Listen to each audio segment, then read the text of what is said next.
सा डिपार्टमेंट आपको दिया गया? देखिए, मंत्री पद की शपथ देना और मंत्रिमंडल में लेना, बाद में कौन सा डिपार्टमेंट देना और आगे के कौन सी जो जिम्मेदारियां देना, ये पूर्णतः मुख्यमंत्री फडणवीस साहब के ऊपर निर्भर रहता है।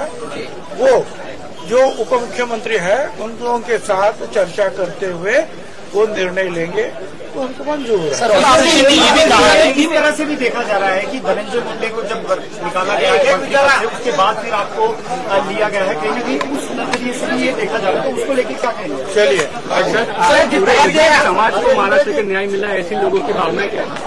देखिए, मैं ओबीसी समाज का, पिछड़ों का काम, ओबीसी और ये जो बीजेपी जो है इसका जो काम जो है मैं 35 साल से करता हूँ। मैं कहाँ भी रहा हूँ, किसी भी स्थिति में रहा हूँ, वो काम मेरा कभी भी जो है बंद नहीं होता है। आपने देखा होगा कि कास्ट सेंसस होना चाहिए, जातिगत जनगणना होनी चाहिए। 35 साल से लगातार हम उसकी अलग अलग रामलीला मैदान से लेकर पटना बिटना सब जगह जितनी भी बड़ी रैलियां हुई, हमारा पहला मुद्दा ये था हमारी जाति गणना की जाए।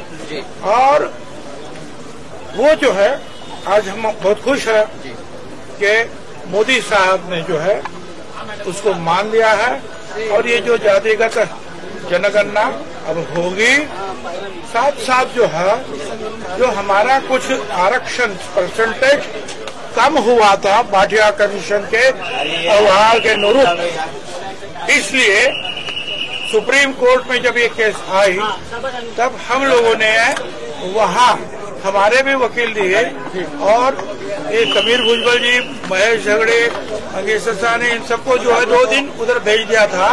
वो इंदिरा जयसंघानी मैडम, फिर तुषार मेहता साहब, फिर जो हमारे गोपाल शंकर जो है वो सारे हमारे जो एडवोकेट है बड़े बड़े, उनसे सबसे मुलाकात की और जब ये सवाल आगे आया तो हमने ये बात रखी कि हमको अपना गया हुआ जो भी परसेंटेज है उस परसेंटेज ओबीसी का फिर से मिलना चाहिए। जो है हमारे न्यायमूर्ति महोदय साहब ने सबको पूछा, बोले इसके ऊपर कोई बोलना है कुछ, और सभी ने जो है हमारे कहने के ऊपर जो है सहमति दी और फिर ये निर्णय हुआ कि हमको पहले जैसा आरक्षण ओबीसी को महाराष्ट्र में मिलेगा। तो ये और एक हमारी जीत हुई।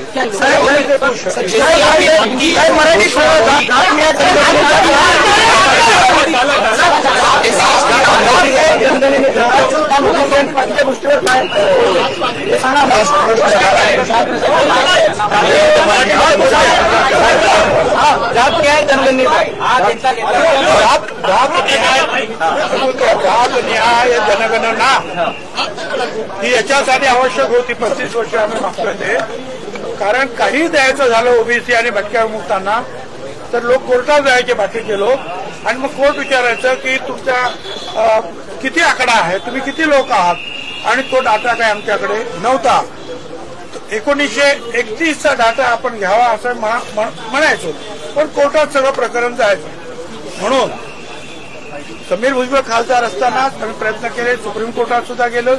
त्यावेळेला खासदार समीर भुजबळांनी ज्यावेळेला आवाज उठवला त्यावेळेला स्वर्गीय गोपीनाथराव मुंडे असतील, लालू प्रसाद यादव, मायावतीजी, हनुमंतयाजी, काँग्रेसचे पवार साहेब या सगळ्यांनी मदत केली। परंतु प्रणब मुखर्जी यांनी जाहीर केलेली जातगणना ही सेन्सस कमिशनर कडून झाली नाही, त्याच्यामुळे तिला जास्ती काही किंमत उरली नाही। ही जातगणना याच्यासाठी पाहिजे आहे। एक आरक्षण हा एक मुद्दा आहे, पण त्याहीपेक्षा महत्वाचं आमचं हे आहे, कारण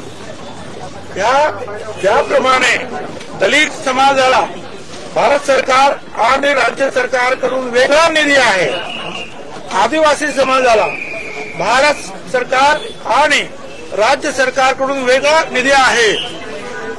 आमची जी मागणी होती त्यानुसार पहिल्यांदा लोकसभेच्या ज्या सभापती अध्यक्ष झाला त्यांच्या अध्यक्षतेखाली त्या अगोदर एक समिती 16 खासदारांची नेमली.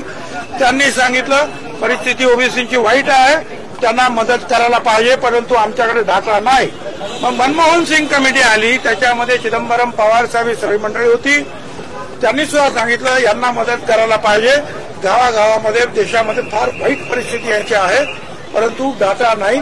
सेन्सस कमिशनरने तो द्यावा, परंतु तो दिला नव्हता. जातगणनेमुळे ज्याप्रमाणे आरक्षणाचा प्रश्न सुटेल त्याहीपेक्षा महत्वाचा हा जो जास्तीत जास्त फंड्स जो आहे भारत सरकार आणि राज्य सरकारांच्याकडून मिळेल. त्यामुळे गावागावामध्ये असलेला गोरगरीब भटका विमुक्त असेल, आमचा ओबीसी समाज असेल, ज्यांना घरं नाहीत, ज्यांची आरोग्याची परिस्थिती चांगली नाही, शिक्षणापासून वंचित आहेत, ज्या महिला अजूनही कष्टाचं काम करतात, या सगळ्यांना ह्या फंड्स मिळाल्यामुळे जसा दलित समाजाला आणि आदिवासी समाजाला उपयोग होतो तसा उपयोग जो आहे संपूर्ण भटका विमुक्त आणि ओबीसी समाजाला होणार. म्हणून जातगणना महत्वाची आहे.